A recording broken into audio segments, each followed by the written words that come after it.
Welcome to Pick Up and Deliver, the podcast where I pick up my audio recorder as I head out for a walk and deliver an episode to you while I stroll around. I'm Brendan Riley.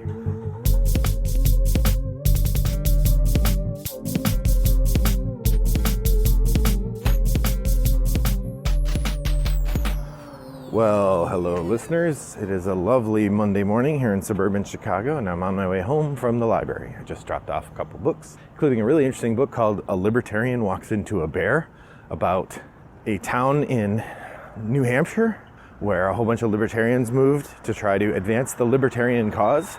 And also there are a lot of bears, and the bears provided a natural rejoinder to the libertarian principle of the market will solve everything that I thought was pretty interesting.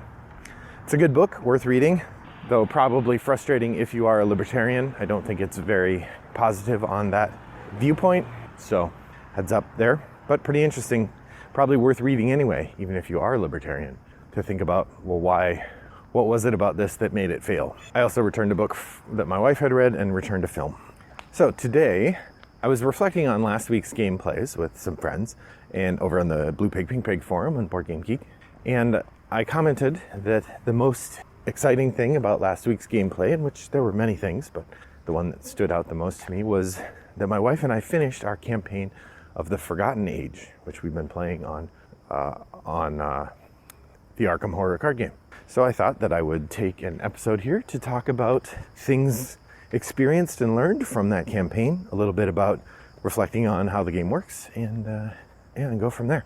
So I'm going to try to keep this relatively spoiler-free, at least in the first half, but at some point I may drift into spoilers. So if you don't want to know anything about the Forgotten Age campaign, maybe this is not an episode to listen to. I will try to give a warning before I drift into intense spoilers or plot spoilers, but please be aware I'll be talking about the campaign generally. So for those of you who don't play Arkham Horror, the card game, you should listen to my deep dive on it. I've talked about it a number of times on the episode, but I did do a message from the deep episode talking about it. There'll be a link in the show notes. But generally, it is a adventure card game in which you have a deck of cards that represents your investigator, and you use those cards to navigate the complex world of Arkham, usually solving various sort of cosmic horror mysteries, trying not to be killed or go mad. During the game, as a player, you're going to equip items and allies from the category of assets. You're going to play event cards that allow you to do special things, and you're going to move your character card around a tableau of interconnected locations, trying to find clues. The basic mechanism is that each location has a shroud, which is how difficult it is to find clues, and some clue tokens on it, usually a multiplier of the number of players in the game, but not always. Sometimes it's just a straight number. And generally, by collecting clues, you're then able to advance the story, and it's a race. You're trying to advance the story side of things before the villains advance their agenda. The agenda is a series of things the villains are doing to try to, accomplish their goals, and those accumulate a resource called Doom over the course of the game, and the Doom marks the end of your adventure. Once the agenda gets all the way through, generally the game, you'll lose the game in some way. Now, the nice thing about Arkham Horror is that it's built around a fail-forward model. So each scenario that you play, whether you win at it or you lose at it, the scenario, you still continue on to the next scenario. So you're telling a story, which may be good or may end up very poorly for you, but the idea is that you aren't starting over just because you lost, which is nice. It can be frustrating to lose, but generally you get to continue on to the next story. I will say the one exception to that, there have been a couple different scenarios we've played where if you're doing badly enough at the end of scenario 7, your game ends. You don't get to play scenario 8. Of course, it's a co-op game, so you could always just walk it back and play the scenario again or whatever. Play the way you want to. I've mentioned a number of times that my wife and I play on what we call super easy mode. They're the easiest mode in the game. So the game has easy and normal, and then rules for making it harder. We play on the easiest mode, but then we actually make it easier on ourselves in two ways. We add an extra +1 token in the bag, which means that more often we succeed than we should. And then we also take 4 actions per turn instead of 3, which really, really dramatically reduces the difficulty of the game. Sometimes to the point where it feels a little too easy, but we'd rather it feel a little too easy than a little too hard. So that is where we've found our satisfaction in playing the game. So let's talk about the Forgotten Age. The Forgotten Age is the original game comes with the Night of the Zealot, and then they released the Dunwich Legacy and the Path to Carcosa.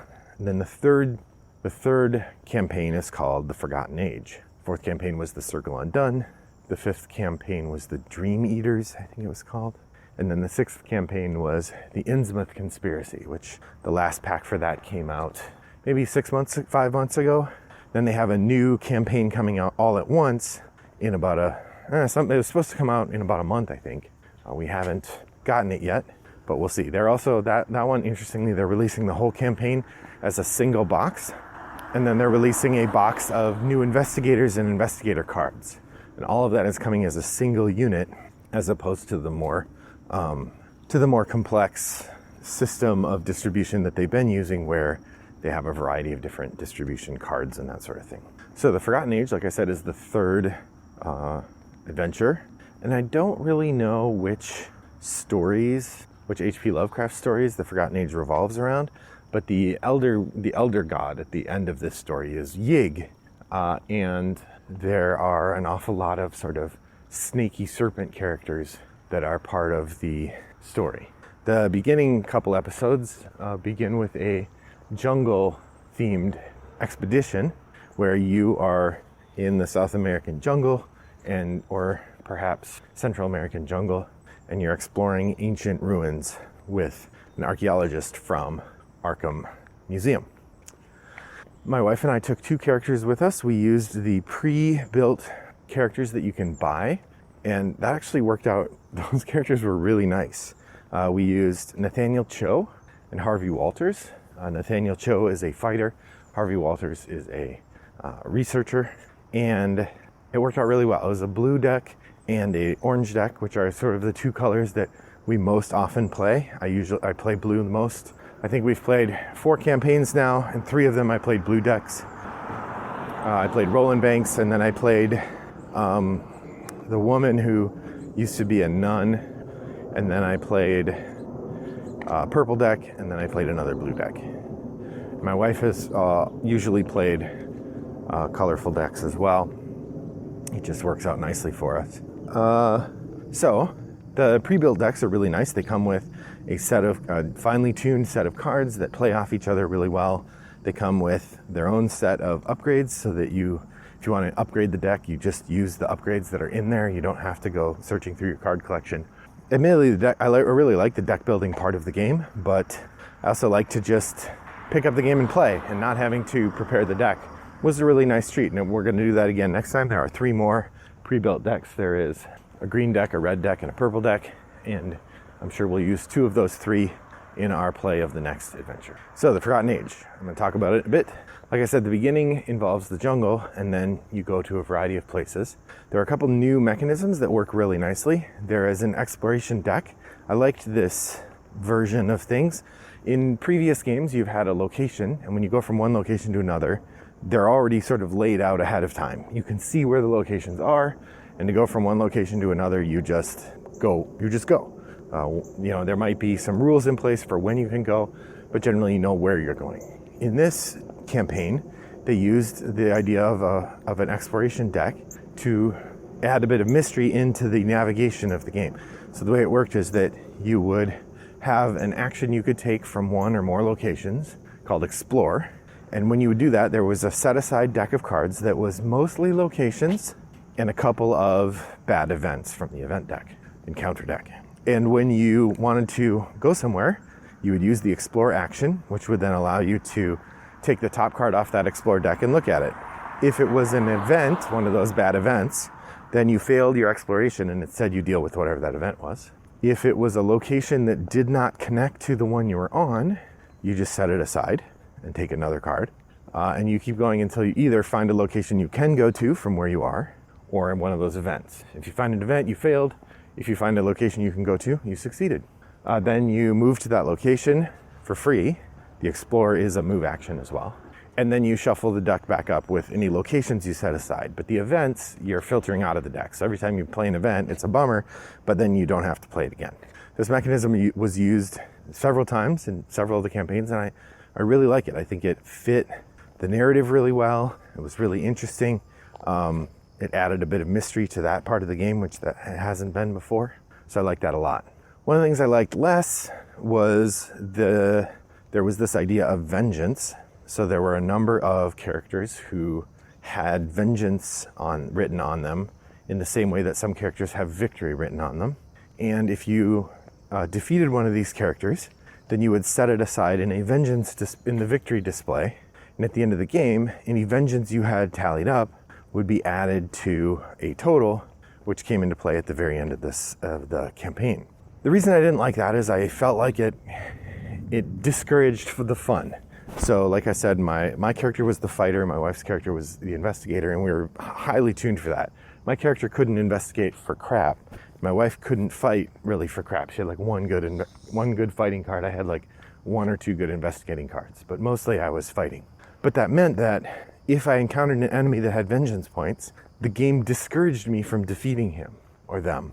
And I get that's the way the game is meant to be. But in terms of my fun, it was not fun to have these great fights queued up and then not be able to use them. I will also say that the specialized weakness that my character had was particularly obnoxious. A lot of the weaknesses that you have get in your way in various ways. My character had 2 weaknesses, both of which were pretty obnoxious. I had self-destructive, which said that whenever I gave damage to somebody, I would take a damage. And then the specialized one that I had that came with my guy was Tommy Malloy, and he's like a bruiser fighter guy. And when he shows up, he's an enemy that I have to engage with, and he follows me around and all that. And when you fight him, he can only take 1 damage. No matter how much damage you apply, he only takes 1, which was brutal because my character was all set up to be able to apply these very high damage attacks. There were times when I had attacks of like 5 damage, which if you haven't played the game, most attacks are 1 damage. Occasionally you can get a +1, but it's very rare to get more than 1 or 2 damage on a fight. So this deck was highly tuned to be able to deliver a lot of damage. And often you're wasting those cards. You don't have a ton of those cards. So if you're saving them up for a big fight, you don't want to use them if you're only going to deal 1 damage or you only need to. And so I found the fighting Tommy Malloy very obnoxious. And I had 2 different adventures where I drew Tommy Malloy and my self-destructive weakness at the same time, which meant that I had to hit Tommy Malloy 3 times to take him out, and every time I hit him, I took a damage, which was particularly brutal because I did not have a lot of health. So I found the Tommy Malloy self-destructive combination pretty obnoxious, but we were playing on super easy, so I guess it could have been worse. It could have been much worse. All right, I'm going to talk about direct story time now. So this is extensive spoiler alert for people who think they're going to play Forgotten Age later. Be aware from here on out, I'm talking about story in detail. If you aren't going to play Forgotten Age, or if you don't want to hear spoilers, thanks for listening. I'll see you next time.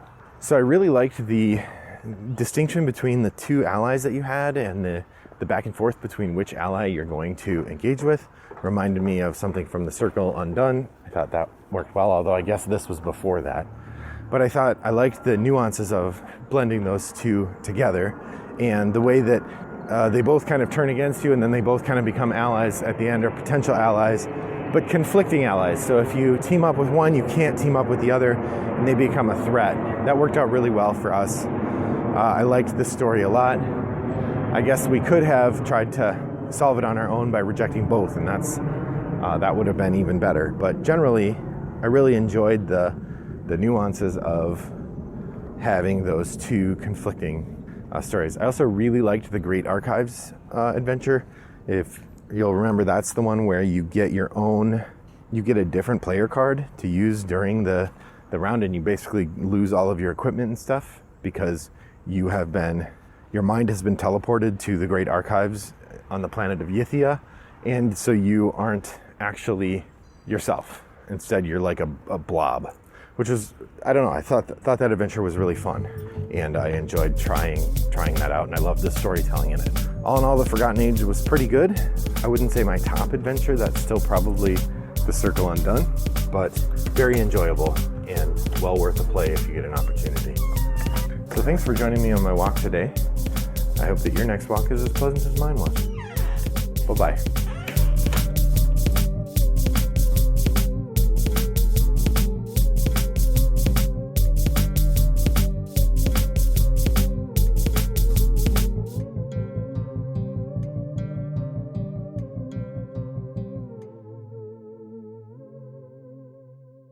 Brought to you by Rattlebox Games.